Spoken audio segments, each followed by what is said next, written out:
anak-anak, bagaimana kabar hari ini? Sehat-sehat saja kan? Begitulah harapan saya. Semoga kita semua selalu dalam keadaan sehat walafiat. Amin. Bertemu kembali bersama saya Ibu Ana. Kali ini saya akan menjelaskan tentang bagaimana dan seperti apa tenaga medis dalam menangani virus corona saat ini. Tenaga medis itu misalnya seperti para dokter, perawat, dan tenaga ahli lainnya.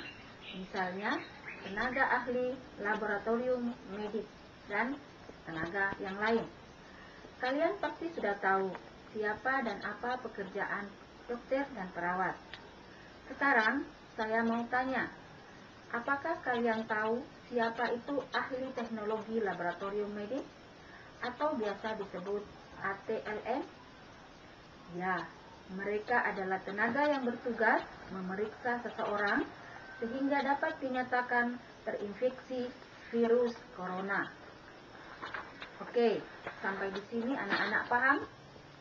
Selanjutnya, saya akan menjelaskan tentang bagaimana para dokter dan perawat melakukan pekerjaannya setiap hari. Kita mulai ya anak-anak. Tetap semangat.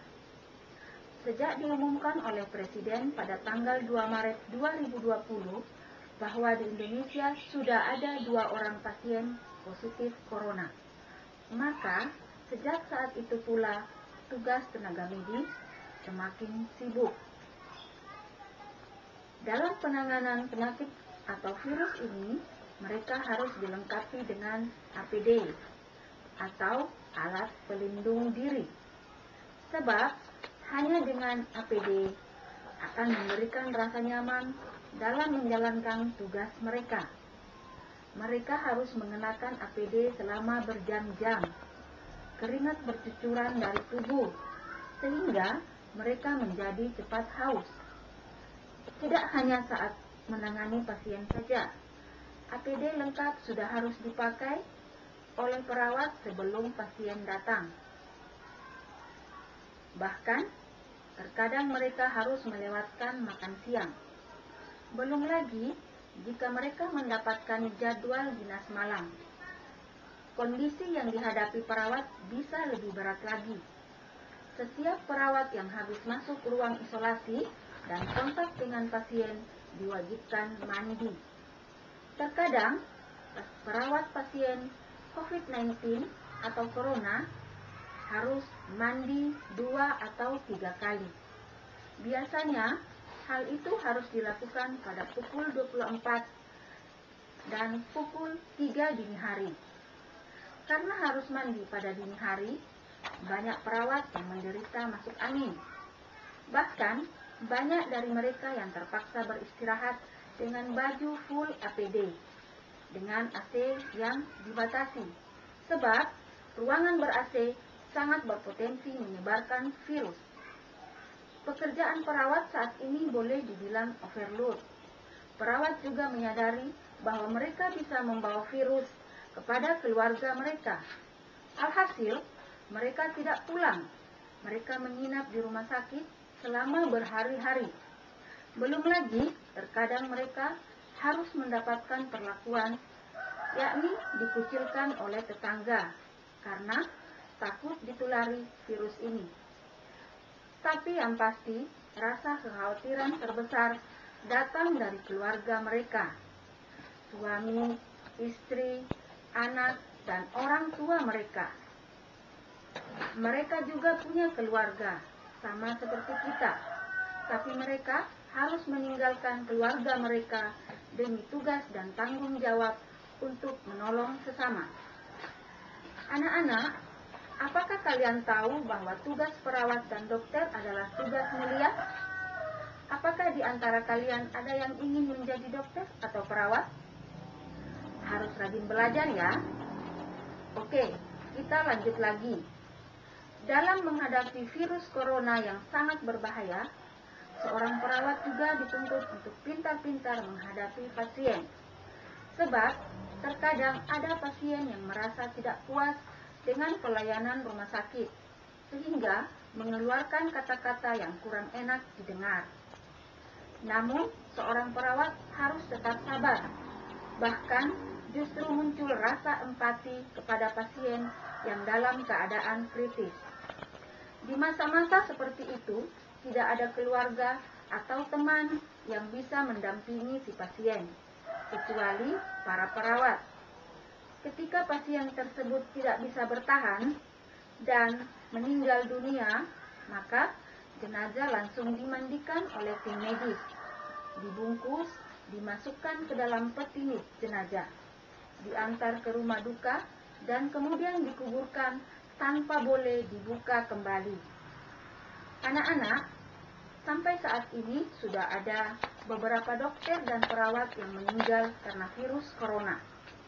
Bisakah kalian bayangkan betapa sedih keluarga yang mereka tinggalkan? Mereka tidak bisa melihat ayah, suami, atau istri mereka di saat terakhir karena orang yang meninggal karena virus corona tidak boleh dibesuk. Ada anak yang kehilangan bapaknya, ada istri yang kehilangan suaminya, dan ada orang tua yang kehilangan anak mereka. Mereka sudah tidak bisa bertemu semenjak positif terinfeksi virus corona. Sedih kan anak-anak?